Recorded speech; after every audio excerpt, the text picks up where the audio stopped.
안녕하세요. 박경옥입니다. 저는 10주 창의요가 코딩으로 메타인지 성장을 위한 사다리에 대해서 발표를 하겠습니다. 먼저 저는 메타인지에 대해서 7가지로 정리를 해봤습니다. 첫 번째는 메타인지에 대한 정의, 그리고 두 번째는 메타인지에 대한 배경, 세 번째는 메타인지의 3가지 요소에 대해서 말씀드리고요. 네 번째는 메타인지를 높이는 방법, 다섯 번째는 메타인지의 효용성, 그리고 여섯 번째로는 메타인지에 대한 지혜, 그리고 일곱 번째로 메타인지에 대한 결론을 내렸습니다. 먼저 그러면 첫 번째로 메타인지에 대한 정의를 볼까요? 메타인지는 자신의 생각에 대해서 판단하는 능력입니다. 그리고 생각에 대한 생각이라고도 표현합니다. 그리고 고차원의 생각하는 기술이라고도 합니다. 그리고 인식 너머의 인식이라고도 정의할 수 있습니다. 그리고 다섯 번째로는 배움 혹은 문제 해결을 위한 특별한 전략이라고 할 수 있습니다. 네, 이렇게 메타인지를 정의를 해봤고요. 그 다음에 메타인지에 대한 정의는 배경은 메타인지를 처음으로 만든 사람은 1976년 미국 발달 심리학자인 존 플라벨이라는 분이 이 메타인지에 대한 개념을 만들고 창실했습니다. 이 개념은 아이들의 발달 연구를 위해 쓰이기 시작했고요. 그리고 이 용어는 주로 교육학에 사용하고 있습니다. 그리고 이제 메타인지에 대한 3가지 요소를 우리가 살펴볼 건데요. 먼저 서술 지식, 두 번째는 절차 지식, 세 번째 전략 지식이 있습니다. 서술 지식이 어떤 걸까요? 자신이 얼마만큼의 지식과 능력을 가지고 있는지 인식하는 것이 바로 서술 지식이라고 할 수 있습니다. 여기에 대해서는 우리 성인들이 이미 알고 유명한 말을 남겼는데요. 공자는 어떤 말을 남겼을까요? 아는 것을 안다고 하고 모르는 것을 모른다고 하는 것, 그것이 곧 알미다라는 말을 했고요. 소크라테스는 너 자신을 알라라고 우리가 익히 알고 있는 유명한 말씀을 하셨죠. 그만큼 성인들도 자신에 대해서는 정말 잘 알기가 힘들다는 한 단면이 되겠죠. 네, 그리고 메타인지의 3가지 요소에서 절차 지식을 보면 절차 지식은 어떤 일이 어떻게 일어나는지 단계별로 이해한 정도를 정확하게 인지한다는 의미입니다. 그리고 이제 세 번째로는 메타인지의 3가지 요소에서 세 번째는 전략 지식인데요. 이 지식을 우리가 습득을 할 때 어떤 방법을 선택해야 할지 조절하는 것입니다. 네. 그리고 이제 메타인지를 높이는 방법이 있어요. 메타인지를 높이는 방법은 이건 좀 작게 하고요. 메타인지를 높이는 방법은 능동적으로 조절하는 법, 피드백을 또로 평가받는 법, 그리고 인지심리학 공부로 메타인지를 높일 수 있습니다. 먼저 능동적 조절에서는 자신의 한계를 인식하는 것이 가장 먼저이고요. 그리고 자신을 객관화하는 모니터링을 하는 것입니다. 네. 그리고 이제 이 모니터링을 바탕으로 어떻게 할 것인지를 본인이 조절하는 거죠. 근데 어른들은 사실 자신을 객관화하고 내가 모른다는 것을 다른 사람한테 알리는 걸 창피해하고 부끄러워하는 거라서 모니터링 단계에서도 벌써 이 자신의 메타인지를 높이는 방법이 조금 어렵다고 볼 수 있습니다.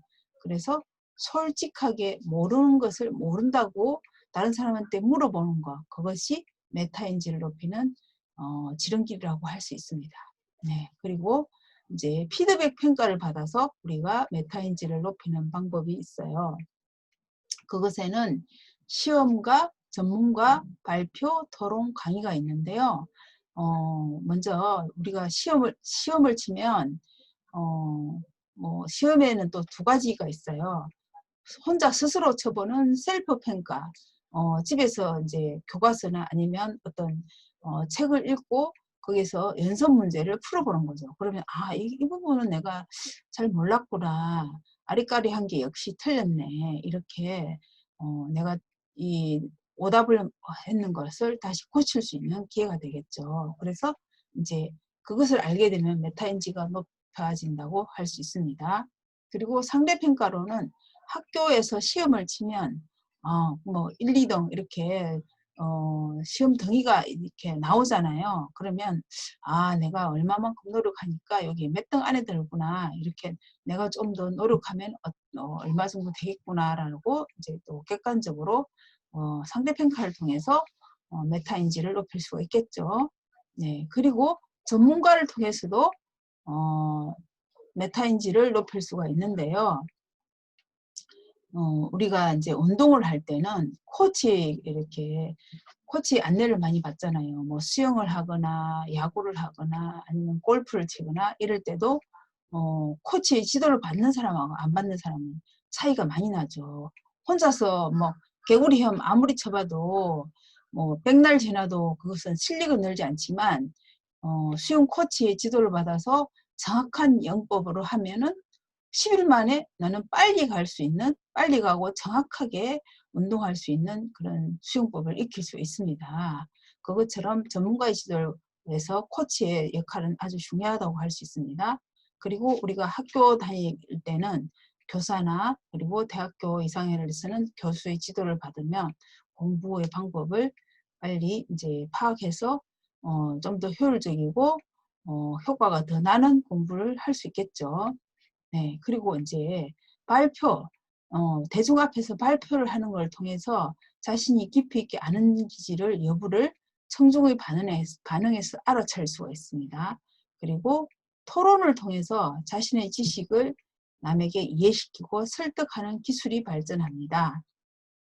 네, 그리고 또 강의를 해보면 내가 얼마나 알고 있는지 수강생들한테 어떻게 반응을 일으키는지 이것을 참고해서 강의 내용을 수정하거나 보완할 수 있습니다. 이렇게 해서 메타인지를 높일 수 있고요. 그리고 또 하나의 방법은 인지심리학을 공부하는 것입니다. 인지심리학에는 여러 분야가 있는데요. 심리학, 인지과학, 뇌과학, 행동경제학이 있습니다. 이것은 사실 내용이 좀 어렵기도 하지만 내가 메타인지를 높이는 방법으로 필요하면은 공부를 해야 되겠죠. 네. 이렇게 해서 우리가 네 번째 메타인지 높이는 방법을 알아봤고요.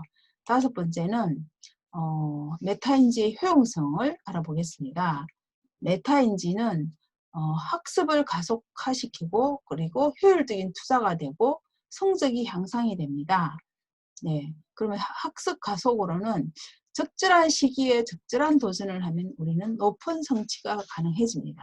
그리고 효율적인 투자를 하면 내 능력과 한계를 정확하게 파악해서 시간과 노력을 어디에 적절하게 투자할 것인지, 어떤 선생님을 찾아갈 것인지, 몇 시간을 투자하면 그런 효과가 나는지 이런 것을 잘 알 수 있겠죠. 그래서 메타인지를 더 높일 수 있는 효용성이 나오게 됩니다. 그리고 메타인지는 성적 향상에도 기여합니다. IQ는 성적 영향의 25% 정도 되고요. 메타인지가 높은 사람은 성적의 영향의 40% 이상을 차지한다고 합니다. 네, 그리고 여섯 번째로는 메타인지로 우리가 얻을 수 있는 지혜는 무엇일까요? 먼저 나 자신을 잘 아는 것이 되겠죠. 메타인지로 나 자신을 아는 것은 이 메타로 기억해서 내가 기억하는 것과 기억하지 못하는 것을 분류를 하고요. 그리고 메타로 이해를 하는 것입니다. 내가 이해하는 것, 이해하지 못한 것을 분류를 해서 내가 이해 못한 것을 어떻게 보충할 것인지를 알 수가 있는 거죠. 네, 그래서 거기서부터 이제 지혜롭게 대처할 수 있게 되겠죠. 그리고 메타인지를 통해서 있는 그대로의 나를 인정하면 내가 모를 수도 있음을 인정하면 알려고 노력하는 그런 호기심이 생기게 되겠죠. 그리고 내가 틀릴 수도 있음을 인정하면 더 배우고 더 노력하는 방법을 찾게 되겠죠. 그래서 이 메타인지는 모든 배움의 시작점이라고 볼 수 있습니다. 네, 그래서 제가 일곱 번째로 메타인지에 대한 결론은 제가 내린 결론은 이 메타인지는 자신의 성장을 위한 사다리라고 할 수 있습니다.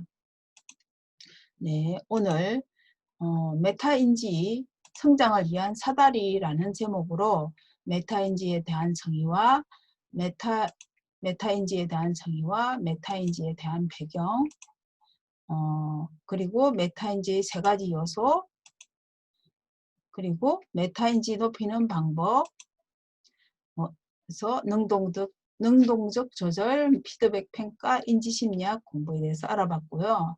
메타인지 효용성에서 학습 가속하는 방법, 효율 투자, 그리고 성적 향상에 대해서 알아보았습니다. 그리고 6번째로 메타인지 지혜, 나 자신을 잘 알기에 대해서 알아봤고요. 그리고 메타인지 결론으로는 자신의 성장을 위한 사다리라고 저는 결론을 지었습니다. 여러분도 메타인지를 높여서 자신의 성장을 위한 사다리로 잘 활용하시기 바랍니다.